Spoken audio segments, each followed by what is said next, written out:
특히나 반드시 피하셔야 되는 게 있는데요. 피해자를 탓하는 진술입니다.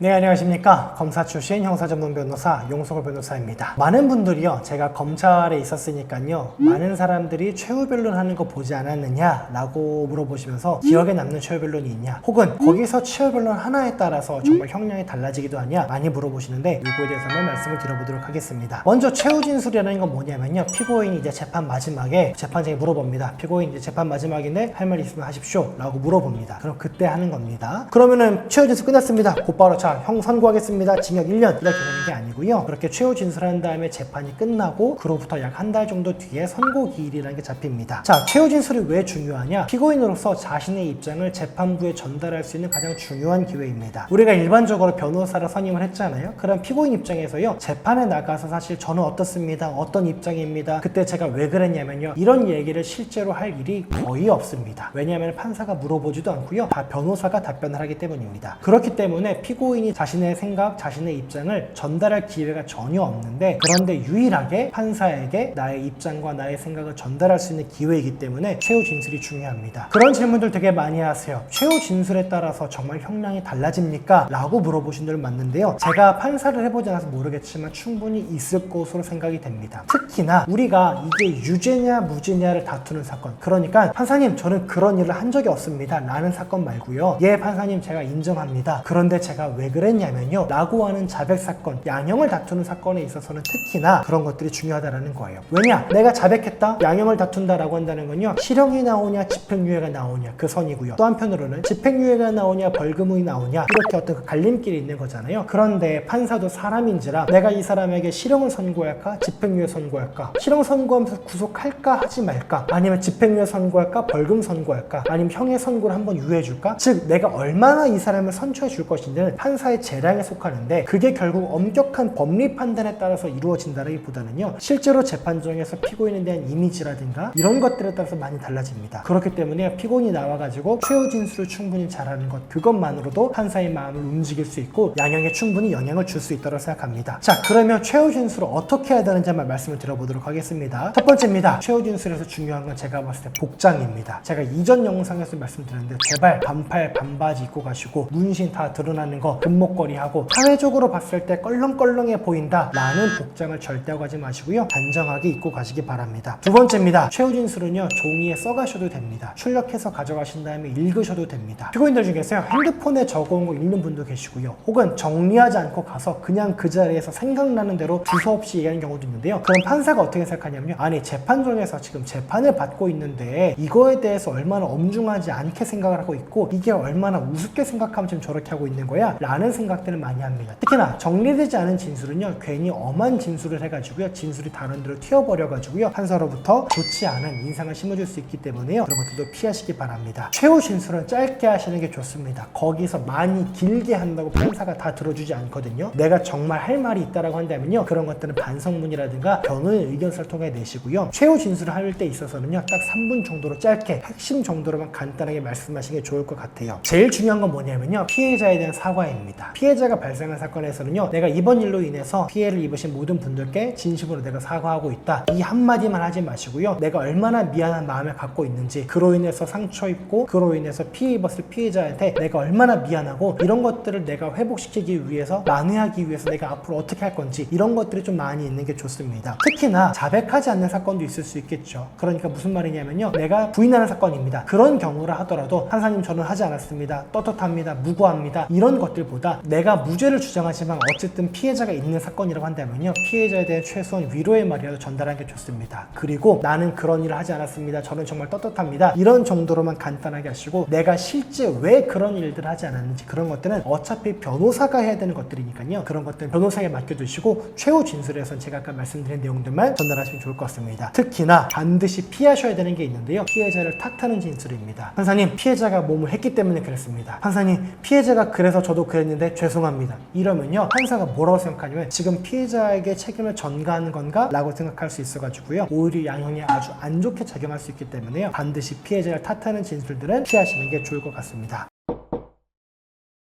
오늘 영상 한번 마무리 쳐보도록 하겠습니다. 말 한마디로 천냥빚을 갚는다고 합니다. 말 한마디에요, 실형 나와서 법정 구속되기도 하고요, 말 한마디에 집행유예가 나오기도 합니다. 많은 분들이 아니 그 말 한마디로 결정되는 게 맞는 거냐, 판사가 피고인의 그 태도 하나만 보고 실형이냐 집행유예냐 이렇게 왔다 갔다 하게 결정하는 게 맞는 거냐 의문을 가지실 수 있습니다. 그런데 반대로 생각해보면 판사 입장에서는요, 그 사람이 실제로 어떻게 살아왔는지 앞으로 어떻게 살아갈지 모릅니다. 결국 그 법정에서 자기 눈앞에서 보이는 5분 10분의 모습을 가지고 이 사람이 어떻게 살아가겠다라는 걸 예측하고 선처할지 말지 결정하는 거기 때문에요, 반드시 그 5분 10분 동안이라도요 여러분 최선의 모습을 판사에게 보이셔가지고요 반드시 좋은 결과 있으시길 바라겠습니다. 오늘 영상 보시고 궁금한 점 있으시면요 댓글 남겨주시면 답변 드리도록 하겠습니다. 고맙습니다.